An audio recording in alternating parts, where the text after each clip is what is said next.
Chapter 16. Step 6. Make disappointment your strength. Inside every disappointment lies a priceless gem of wisdom.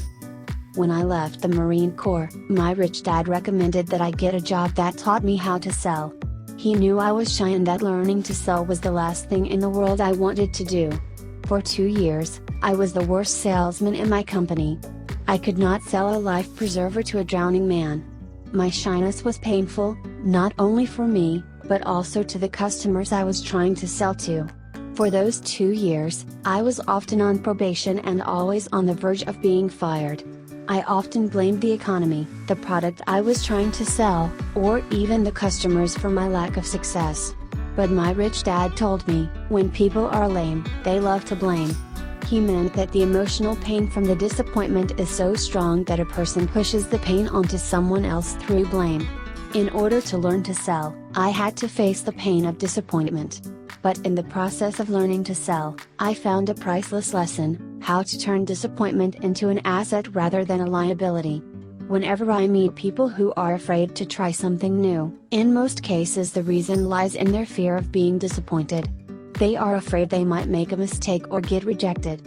If you are ready to start your journey to the financial fast track, I offer you the same words of advice and encouragement that my rich dad offered me when I was learning something new: be prepared to be disappointed. He meant this in a positive, not negative, sense.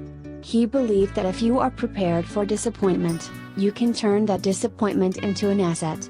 Most people turn disappointment into a liability, a long-term one. You notice this when they say, "I'll never do that again," or "I should have known I would fail." Just as inside every problem lies an opportunity, inside every disappointment lies a priceless gem of wisdom. Whenever I hear someone say, "I'll never do that again," I know I'm listening to someone who has stopped learning. They are letting disappointment stop them. Disappointment has erected a protective wall around them, instead of a foundation from which to grow.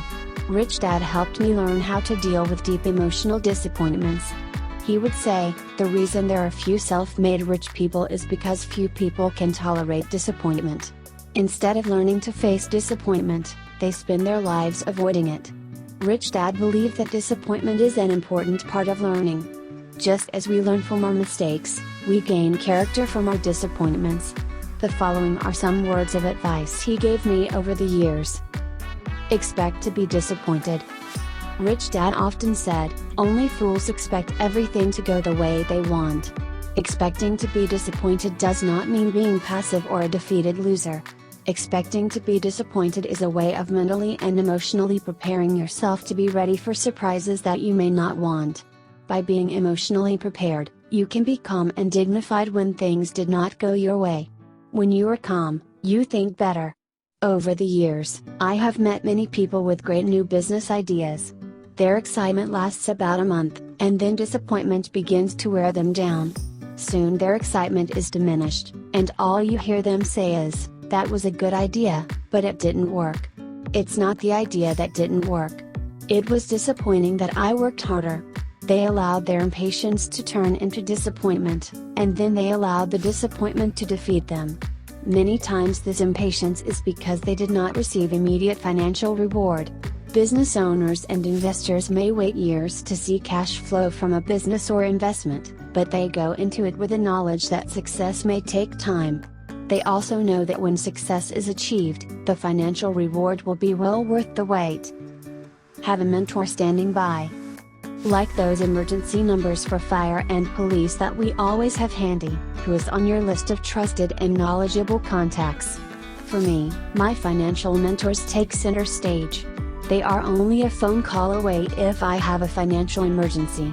Often, before I go into a deal or venture, I call one of my friends and explain what I'm doing and what I intend to accomplish. I also ask them to stand by in case I find myself in over my head, which is often. I was once negotiating for a large piece of real estate with a seller who was playing hardball and changing the terms at the closing. He knew I wanted the property, and he was doing his best to get more money from me at the last minute. Having a hot temper, my emotions went out of control. But instead of blowing the deal by yelling and shouting, which is my normal inclination. I simply asked if I could use the phone to call my partner. I talked to my 3 friends who were standing by. After getting their advice on how to handle the situation, I calmed down and learned 3 new ways to negotiate that I had not known before. The deal never went through, but I still use those negotiation techniques today, techniques I would never have learned if I had not tried to do the deal. That knowledge is priceless. The point is that we can never know everything beforehand, and we often only learn things when we need to learn them. That is why I recommend that you try new things and expect disappointment, but always have a mentor standing by to coach you through the experience. Many people never start projects simply because they don't have all the answers. You will never have all the answers, but begin anyway. One of my friends always says, many people will not head down the street until all the lights are green. That is why they don't go anywhere. Be kind to yourself. One of the most painful aspects about making a mistake or failing at something is not what other people say about us, but how hard we are on ourselves. Most people who make a mistake beat themselves up far more than anyone else would. I have found that people who are hard on themselves mentally and emotionally are often too cautious when it comes to taking risks, adopting new ideas, or attempting something new. It is hard to learn anything new if you punish yourself for your personal disappointments. Tell the truth. One of the worst punishments I ever received as a child was the day I accidentally broke my sister's front tooth. She ran home to tell my dad, and I ran to hide. After my father found me, he was very angry. He scolded me, "The reason I'm punishing you isn't because you broke your sister's tooth, but because you ran away."